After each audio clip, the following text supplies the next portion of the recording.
What's going on, ladies and gentlemen? Welcome back to the channel. Thank you for joining me today to talk about how Chelsea were eaten alive by Karim Benzema of Real Madrid in the Champions League. So much to get into with questions to be asked, ladies and gentlemen, of our world-class goalkeeper who's made a lot of mistakes recently. Personnel problems, Andreas Christensen, disaster class, what's going on with N'Golo Kante? Is Thomas Tuchel to blame, or is it just Chelsea being poor here? Kai Havertz doing his best. We're going to go through this, man. Lots to get into. Poor man. Try and cheer me up by interactions, please. Please do consider dropping a like, and you are, of course, all welcome to subscribe to this channel. We're going to talk about this, and we're going to get deep and emotional in this camera, but I do want to have a look at who scored as a point of reference of what happened in this game. Let's have a look then.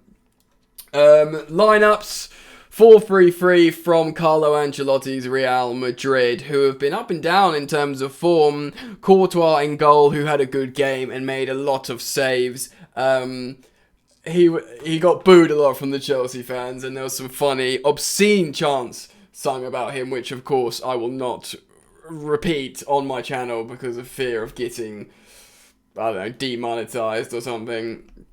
Look at that, Rudiger and Mendy errors leading to goals. But let's look at the midfield, that classic Galactico midfield of Casemiro, Kroos and Modric. I think Valverde kind of played in the midfield sometimes as well up there, but really it was Vinicius and Benzema causing the trouble. And Karim Benzema, man, back-to-back Champions League hat-tricks against Paris Saint-Germain and Chelsea. Just absolutely incredible. First two, I mean, capitalising off mistakes, but those first two headers, man, just so good.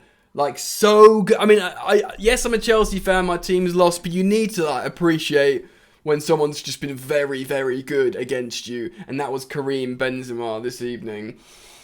And Chelsea went with a 3-4-2-1. We later switched to a back four and Reece James came on. But we started like this. Edouard Mendy in goal. The back three was Rudiger Silva and Andreas Christensen. Then we had a Georgiante midfield, Jorginho and Kante. Very pleased, a lot of us, with the wing-backs selection, starting with Reece James on his preferred native right and Azpilicueta covering at left wing-back. The front three consisted of what many people wanted, Kai Havertz, Mason Mount and Christian Pulisic, and to be honest, those ratings there from who scored probably reflect how good they were on the day. We had 4 substitutions. At half-time, both Kante and Christensen were hooked, who both stunk the gaff out. Kante didn't stink the gaff out, but he's just not been himself recently. Christensen was getting roasted by Vinicius Jr. I don't think it was necessarily up to Reece James, and everyone was saying I was thinking bring Azpilicueta to right centre back to marshal him better, and then bring on an Alonso or bring Pulisic to the left wing back. But we changed formation and we brought on Kovacic. We brought on Kovacic and Ziyech, and we went to a back four with Azpi and Reece James in the back four, and Silva and Rudiger. Because at that point, we'll talk through the goals in a moment, at that point we were down. And then later on, we brought Jorginho off, who hasn't been great either recently, for Loftus-Cheek, and Pulisic, who hasn't been great for Lukaku. We'll talk about the player performances a little bit more in just a second. Let's run you through it. Early cards for Militao and Rudiger, and then Vinicius Jr. I think we started well. The opening 20 minutes, apart from Christensen getting roasted, I thought we were playing well, man. I thought we look good, we look up for this, we're not scared of Real Madrid, we've got no inferiority complex here. This is fine. But then it's just that first header from Karim the Dream. Not against the run of play, because it was quite an open, decent enough game from Vinicius Jr. And just for this, the second goal, I don't know if that was a Rudiger mistake for Luka Modric just to float that one to him. And the way he just heads that, he's just perfect. He's not just heading it and trying to get it on target. He knows exactly what he's doing, and it's incredible. At which point, we get one back. We get one back, In the 40th minute, it's Jorginho assists Kai Havertz, and it's a great goal. It's a brave goal. He heads it into like a defender's boot who's trying to clear it, and it's Kai Havertz scoring yet another big game goal for Chelsea. And I think we go. It looks like, yeah. So we go into halftime 2-1 down, I think, which changes the halftime team talk. We could even win this game at this point. You know, Kai scored. We've had moments. I think so, if it's like that, because it's the 46th minute here listed on who scored. When Rudiger passes the ball to Mendy, and Mendy just passes the ball out, makes a mistake, and Karim just pounces on it and scores and completes his hat trick in the 46th minute, if that's right. Mate, let's talk about Edouard Mendy quickly, because I tweeted 4 days ago, oh man, because he made a mistake against Brentford when he did one of those like dumb passes, and I was like, mate, he keeps doing those. I tweeted 4 days ago, Mendy keeps making these risky passes or mistakes, passing the ball out to the opposition. He genuinely keeps on doing it, and he did the exact same thing today. I quote tweeted that, look, I love Edouard Mendy, amazing goalkeeper, you know, we're lucky to have him, what a bargain. What we got him for, like, you know, 25 million or something, you know, but I think he's been handled poorly in terms of the emotional come down of, firstly, AFCON, and the way he won AFCON in the penalty shootout, and then secondly, qualifying for the World Cup, and the way they qualified for the World Cup in the penalty shootout. We've got Kepa, who, yes, was a letdown in the last penalty shootout, but he's been alright in open play, Kepa. He's been quite confident. I know it's difficult if we brought in Kepa for this game against Real Madrid, people would have asked questions, but maybe now we need to consider it, because Mendy looks really low on confidence, man, and maybe he just needs to like recalibrate. Do you know what I mean? So let's look at the stats here, dude. We had 20 shots to their 8. It's just freaking Karim Benzema, man. It's literally Karim Benzema. Fuck's sake. I shouldn't swear. Damn it. We had more possession, 57% against Real Madrid at home. It's pretty decent. We had a better pass success, twice as many dribbles. We won more aerials. They had less of the ball, so it makes sense. They had more tackles. We had more corners, but we were dispossessed more. But again, possession makes sense there. And it's pain. It's just absolute pain.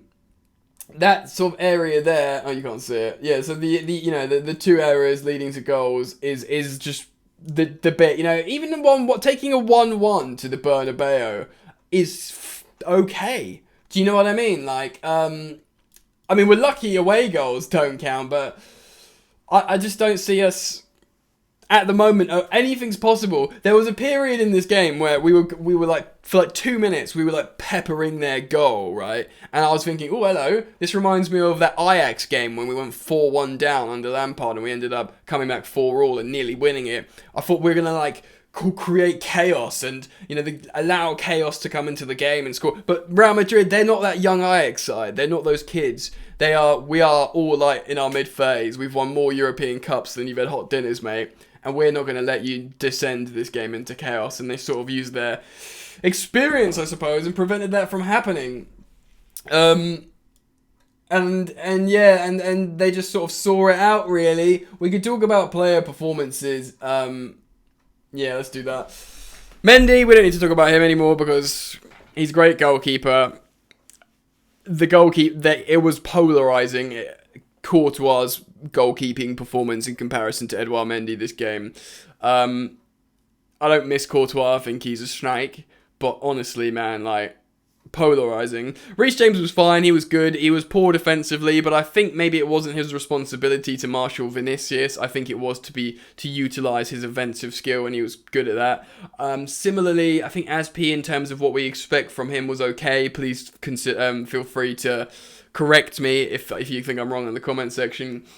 Thiago Silva was good. Some good touches. Rudiger, errors, poor. Christensen, awful. I already think his head's in Barcelona, to be honest. But if it is, you should be wanting to beat Real Madrid. It's your like biggest rival. Can't even joke about it, really. Okay, so Jorginho, I don't think he was very good. Kante, I don't think he was very good. Kovacic was okay. Ruben was chaotic. He gave the ball away a lot, but he did offer something a bit more, I don't know, high octane. He progressed the ball a little bit. But, you know, you wouldn't have started him, but you kind of like bring him on for a little bit of that ball carrying chaos. I think Havertz was very good again. Like Brentford, he was like probably our best player.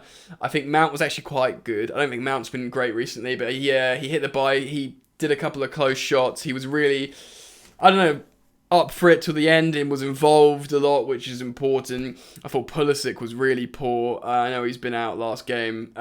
Maybe he was rusty, but yeah, he just couldn't get into the game today, Pulisic. Lukaku, I know people were raging that he missed 2 headers, but the truth is, he was there for the headers and, you know, he's just come off the bench. Like, I'm not like a Romelu Lukaku sympathiser. I know he's very good at what he does, but I don't know, you know, if he scores one of those, the whole tie is different, man. But, you know, make no bones about it, ladies and gentlemen. We got screwed by Karim Benzema. Can I turn this? Okay, whatever. Yeah. Look, man, we go to the Bernabeu, you know, pressure off, I suppose. Like, look, we won the Champions League. I didn't think we were going to win it this season because of, you know, there's so much uncertainty around the club, whether it's contracts, whether it's who owns the frigging club, and whether it's, like, signings that aren't working, like Lukaku and Werner. I just sort of, like, enjoy the ride agnostically for the moment. Do you know what I mean? I don't think we're going to win it. We might win the FA Cup. But if we put in a good performance in the second leg, I mean, I'll be happy enough. And Tuchel's got to do a lot of reflection, man. And I'm talking about, like, Edouard Mendy. I'm talking about midfielders, like who's the future of this midfield. And we move from there. Let me know what you think, though. Comment down below. Please do drop a like. It's, you know, it's only football, mate. All right. Take care. Peace. You ain't so tough with that bad boy talk. I'ma get it how I'm living, I'ma walk the walk. Outline my lines, I rap through thought. Body bag the verse, outlined in chalk. In my life seen trouble, hustle on the double. Silence on the trigger like my pick got a muzzle. Yo, chick like to guzzle, bad boy stay in trouble. I only love this paper, sorry I don't.